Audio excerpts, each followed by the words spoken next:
செம்மண்ணிலே தண்ணீரை போல் உண்டான சொந்தம் இது.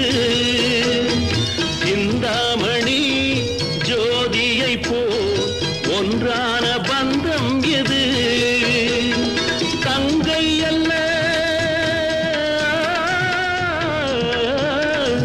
தங்கை அல்ல தாயானவள்.